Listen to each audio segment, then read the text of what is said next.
In every breath I find your grace. In the rhythm of life your majesty shines in every place. In the rhythm of life your majesty shines in every place. Recognition of Allah.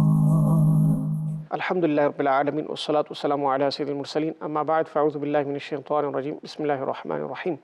Salatu wassalamu alayka ya Rasulallah wa ala alika wa ashabika ya Habiballah. Salatu wassalamu alayka ya Nabiyallah wa ala alika wa ashabika ya Nurallah. Welcome dear viewers to another episode of our program, Recognition of Allah Almighty. We were discussing the rights of Allah subhanahu wa ta'ala, and in particular the right of knowing Allah, recognizing Allah, having gnosis and ma'rifah of Allah subhanahu wa ta'ala. And remember that knowing Allah subhanahu wa ta'ala kama haqquhu, meaning 100%, as it is his right to be known, this is not possible for insan, and this is not even required from insan. So that should be understood from the off. But we try our utmost to know about our Lord, and if we strive in this way, Allah will definitely open doors for us. Allah Ta'ala says in the Quran Kareem, وَلَوْ أَنَّمَا فِي الْأَرْضِ مِنْ شَجَرَةٍ أَقْلَامٌ وَالْبَحْرُ يَمُدُّهُ مِنْ بَعْدِهِ سَبْعَةُ أَبْحُرٍ مَا نَفِدَتْ كَلِمَاتُ اللَّهِ إِنَّ اللَّهَ عَزِيزٌ حَكِيمٌ. If all the trees on earth were to become pens, and the ocean were ink, and that was refilled by 7 other oceans as well, the words of Allah Almighty would not be exhausted, would not finish. Surely Allah is Almighty, All-Wise. Allah subhanahu wa ta'ala is telling us through this verse of Al-Quran Al-Kareem that if you were to take all the trees in the world, countless trees, millions of trees, make pens out of those trees, and then the oceans, you were to use those oceans as ink. Look at the amount of water in the oceans all across the world. Allahu Akbar Kabira. And then all of creation tries to write down the greatness of Allah subhanahu wa ta'ala, the shan of Allah subhanahu wa ta'ala. Millions and millions of pens. The ink is of an equal amount, meaning massive amount. You still would not be able to enumerate the grandeur of Allah subhanahu wa ta'ala in writing. The pens would run out, the ink would run out, people would perish. Jinn, insan, malaika, if all of creation were to try and enumerate the kalimat of Allah, they will not be able to do so. It's not possible. So we learn from this that when you have things which are finite, things which have a limit, like the trees, like the pens, like the ink, like the people, like the creation, which have a limit, and then you're trying to list the kalimat of Allah which are unlimited, la mutanahi. This is not possible. How can something limited encompass that which is unlimited, unrestricted? It's not possible. Through an example, Allah subhanahu wa ta'ala is saying that it's impossible to do this. But we know in the creation of Allah subhanahu wa ta'ala, in terms of the ma'rifah of Allah subhanahu wa ta'ala, our beloved sallallahu alayhi wa sallam possesses the greatest ma'rifah. His level of ma'rifah is the greatest. Then you have the Anbiya alayhimus salam. Then you have the Salihin from each ummah. You have the Sahaba. You have the Awliya Kamilin. So everyone has their own share of this ma'rifah of Allah subhanahu wa ta'ala. Now, in regards to the ma'rifah of Allah subhanahu wa ta'ala, obtaining this ma'rifah by looking, this is a khasa of Rasulullah sallallahu alayhi wa sallam in the dunya, in the worldly life. Only our Prophet sallallahu alayhi wa sallam was blessed with this on the night of Mi'raj. We know the great Prophet of Allah, Sayyidina Musa alayhi salam, asked for this, but it was not possible. He requested, "Oh Allah, show me your being. I want to look at you." قال لن تراني ولكن انظر إلى الجبل فإن استقر مكانه فسوف تراني. Allah Ta'ala replied that you will not be able to see me, meaning in the dunyavi life. And then Allah subhanahu wa ta'ala mentioned, look towards the mountain, and if that mountain stays in its place, there's a whole detail to that. But the khas of the Prophet sallallahu alaihi wasallam is that he saw Allah subhanahu wa ta'ala in this worldly life, and he was only blessed with this. And then what the Prophet alaihi salam saw, this has been mentioned in the Quran as well, various verses in Surah Najm.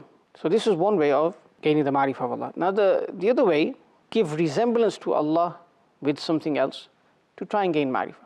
But this is not possible. Ma'adallah, this is not a means of gaining ma'rifah. This is just a theory which is not practical.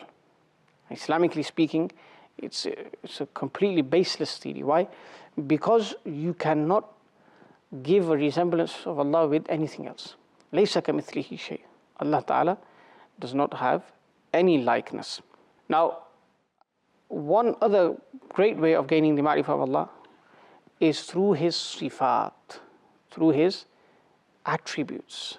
Now, the attributes of Allah subhanahu wa ta'ala, there's a vast discussion about this. But it's not the case that one can easily go onto any platform and start speaking about the sifat of Allah and the depth of this discussion, like the mutakallimun have done in their books.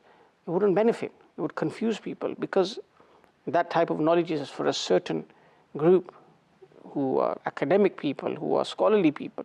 For awam, they still can gain ma'rifah of Allah subhanahu wa ta'ala through sifat, but through basic other types of understanding, and not necessarily the deep conversations, the deep discussions that are found in books of ilmul kalam. Because we know throughout history that those people who tried to delve very deeply into it, many times they came up short. And they made such claims, ma'adallah, that were totally incorrect. Look at the Mu'tazila sect. Look at the Jahmiya. Look at the Khawarij. Look at all of these. The Qadariyya. They made many blunders. Now, this wasn't only limited to Muslims in the early stages. Even other religions have had this issue. Even the Kuffar of Quraysh, they made many mistakes. They began to say Allah Ta'ala's awlad. They began to say that there are people, there are idols who will intercede in the court of Allah subhanahu wa ta'ala. All nonsense.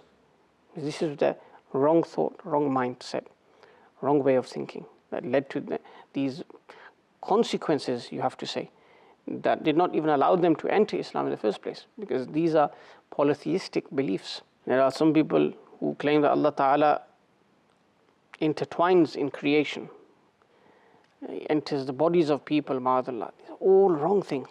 So, only the correct understanding regarding the sifat of Allah, the af'al of Allah, the asma of Allah, etc., will lead you to ma'rifah of Allah subhanahu wa ta'ala. Now, the names of Allah, look at the kuffar of Quraysh, look at their forefathers. They took the names of Allah and distorted them. Ilah, they made it into Lat. Allah Ta'ala is Aziz, they changed it to Uzza. So, the names that Allah has mentioned Himself, we are to call out to Him using those names. We know many sifati names of Allah, attributive names. Qadir, Qadir, Sami', Basir. These are names of Allah subhanahu wa ta'ala. And when it comes to the names of Allah, it's not allowed. Make names yourself. Write names for Allah yourself. It's not allowed. The consensus of the ummah is upon this. The names of Allah, tawqifi. They're divinely transmitted names. They are names that we know only through Allah and His Rasul sallallahu alaihi wasallam. So, if the ijma of the ummah rejects those names that people have come up with themselves, the Quran rejects them, the Hadith rejects them, so we can't call Allah by those names. Yes, if the Quran, the Hadith, or the scholars themselves, they have consensus upon a particular word being used for Allah, and they say that you can use this name for Allah subhanahu wa ta'ala, it does not go against Quran, Hadith, ijma of the scholars, and it's fine. But for someone just like the kuffar of Quraysh to come up with names themselves, distorted meanings, baseless names, this is not allowed, this is impermissible. So, for example, we have Ra'uf, we have Rahim, we have Ghafoor, we have Ghaffar, we have Wahhab. Names like this can be found in Quran, Hadith, in the writings of the rightly guided scholars, these Sunni scholars, the scholars of Ahlul Sunnah. But then you have a name, Sakhi. The scholars forbid referring to Allah as Sakhi. Why? Sakhi is the one who eats himself and he gives to others as well. Allah Ta'ala is free from eating. Allah Ta'ala is Kareem. He generously bestows on others. Allah Ta'ala is Jawad. But Sakhi, we can't use that name. Why? Because it does not befit the shan of Allah subhanahu wa ta'ala. So when it comes to the names of Allah subhanahu wa ta'ala, we should always ask the scholars. Some people might say, oh, I came up with this name, I found this name in a previous scripture, or it was in a different language. Obviously, we know that the previous scriptures were not all revealed in Arabic. The Quran was revealed in Arabic. The other scriptures had different languages. And even then, you must get that name checked by a scholar. What's the meaning of that name? Where did you find it? So this is a very sensitive matter, that you only call out to Allah subhanahu wa ta'ala, you only use names for Allah subhanahu wa ta'ala which are endorsed by the scholars of Islam. Now, we must also refrain from using the names of Allah in a way that does not befit the shan of Allah subhanahu wa ta'ala, or fall short in mentioning the names of Allah, or ma'adallah, committing disrespect to the names of Allah. And you might say, how can a Muslim commit disrespect to the names of Allah subhanahu wa ta'ala?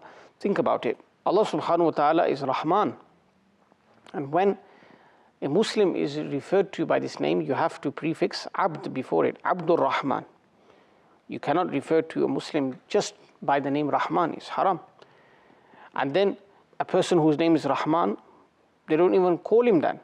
They don't even say Abd, they say Rahman, they put an alif at the end. So as Muslims, we have to educate ourselves. How long are we going to stay ignorant regarding these things? We have to learn our religion. We have to know that these things are distancing us from Allah subhanahu wa ta'ala. Another name is Khaliq. And when we keep the name of our loved ones upon this name, we have to prefix Abd before it, Abdul Khaliq. Allah ta'ala is the creator. Just like Allah was the all-merciful Rahman. Allah ta'ala is the one who created everything. We didn't. So we are slaves of the one who created everything. And even there, people only prefix Abd.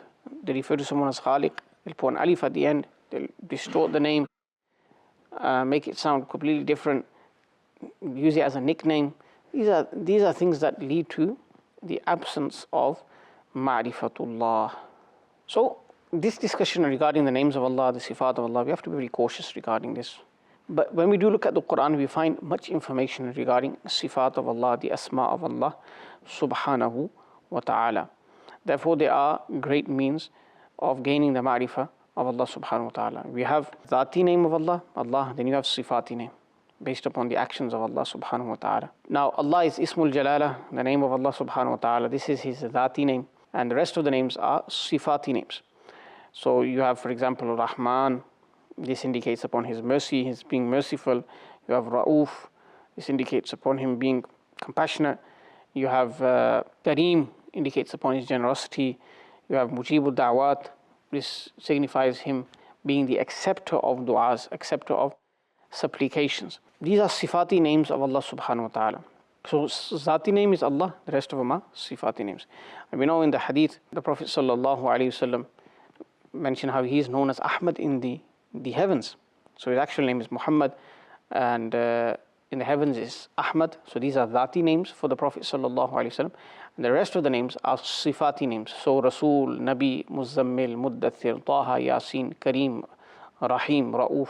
So these are all sifati names of the Prophet sallallahu alaihi wasallam. Muhammad and Ahmad are dhati names, and the rest are sifati names. So we were discussing the names of Allah. So Allah is His dhati name, and the rest of the names are sifati names of Allah subhanahu wa ta'ala. Now, these names that are mentioned in the Quran of Allah subhanahu wa ta'ala, what should our relation with them be?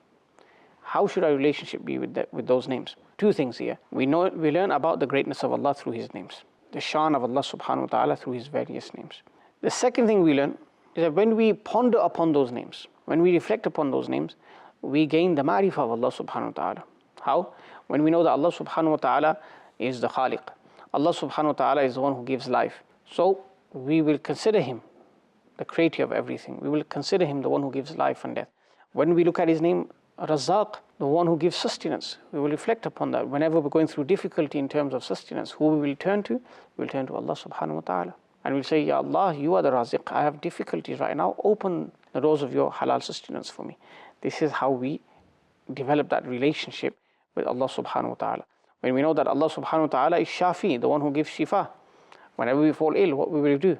Our relationship with Allah, our connection with Allah subhanahu wa ta'ala will ensure that we are asking shifa from Him. We are asking Him to cure us and to grant us recovery from our illnesses. Similarly, Salam is the name of Allah, the one who grants safety, the one who grants protection. Whenever we are fearful of something, we want protection, we want ease, who will we ask? Allah, using this name, Ya Salam. When we want some benefit, Nafi', the name of Allah, Ya Nafi'. When we want Izzah, then Mu'izz, Ya Mu'izz. When we know the names of Allah, Al-Wali, Al-Nasir, then we will call Allah subhanahu wa ta'ala using these names of His. This is our relationship. We know that He will help us out in any situation, in every difficulty, in every moment. So this is how, using the names of Allah subhanahu wa ta'ala, using the sifat of Allah subhanahu wa ta'ala, we will gain the ma'rifah of Allah. Our connection will strengthen with Allah subhanahu wa ta'ala. We will always ask Allah subhanahu wa ta'ala for His blessings. May Allah subhanahu wa ta'ala grant us this knowledge regarding His Zat, His sifat, and His blessed names, so that we can develop a strong connection with Him Jalla Jalaluhu and attain His ma'rifah.